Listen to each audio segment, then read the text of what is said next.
বিশেষভাবে আহ্বান করছি।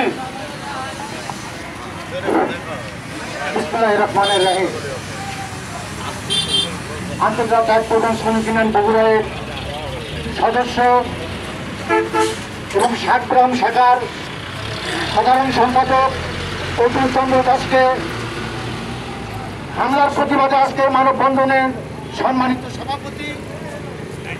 আমি প্রশাসনকে বলতে চাই, আপনাদের অদক্ষতার কারণে নম্বর ওয়ার্ডের সংগ্রামী সভাপতি 16 নম্বর ওয়ার্ডের সাবেক কাউন্সিলর হরসি সাধুর উপর এই ধরনের হত্যার উদ্দেশ্যে যে দুর্ঘটনা ঘটেছিল তার একটি আসামি আজ পর্যন্ত তদন্ত শেষ না করার কারণে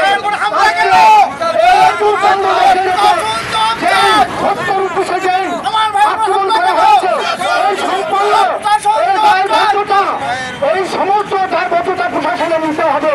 আমি আমার আন্দোলন সমিতির পক্ষ থেকে বলতে চাই, আপনাদের 5 দিনের মধ্যে এই সমস্ত আসামিদের গ্রেফতার না করা হলে আমরা কিন্তু পরিবহন ধর্মঘটের কর্মসূচিতে বাধ্য হব।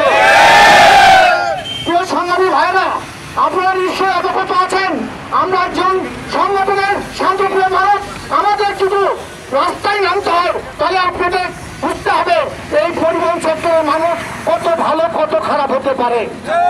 প্রিয় সাংবাদিক ভাইরা, আপনাদের মাধ্যমে আমি সারা বাংলাদেশের আপনারা নিশ্চয়ই অবগত আছেন। 11ই আগস্টের মধ্যে আমাদের একটি পরিবহনের দাবি নিয়ে আমরা সরকারের কাছে উত্থাপন করেছি যে 11 তারিখের মধ্যে এই দাবিগুলো না মানলে 11 তারিখের মধ্যে এই সমস্ত দাবির ভিত্তিতে আমাদের যে দুই শ্রমিককে আহত করা হয়েছে, এই আহত ব্যক্তির একটি প্যারাও আমরা ওই ধর্মঘটের মধ্যে দিয়ে আমরা সারা বাংলাদেশে এই দাবি উত্থাপন করবো।